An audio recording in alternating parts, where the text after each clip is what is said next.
C'est en sonneur de cloche que la caravane Congo-Sunga Africa poursuit son combat du renouveau africain. Un combat pour l'appropriation des valeurs culturelles et spirituelles africaines par les Africains. À cette rencontre, les échanges ont porté sur des thématiques comme la libération divine de l'Afrique.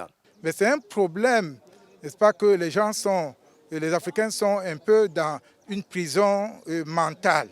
Parce qu'ayant été dominés depuis le 15e siècle, donc il se pose le problème que les Africains ont perdu un peu leurs repères, ils sont suspendus, ils ont perdu leur identité. Et sans son identité, un homme ne peut pas s'assumer, un homme ne peut pas s'affirmer.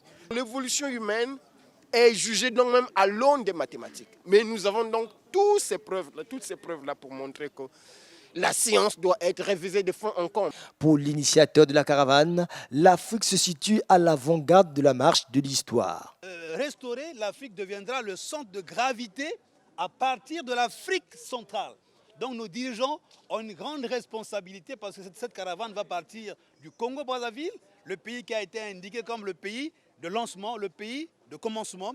Et donc ils vont donc avoir une grande responsabilité pour gérer cette caravane qui va rassembler les élites africaines, mais aussi d'ailleurs. La caravane Congo-Sunga Africa va faire le tour de l'Afrique pour inciter les autres pays à penser au développement de ce continent.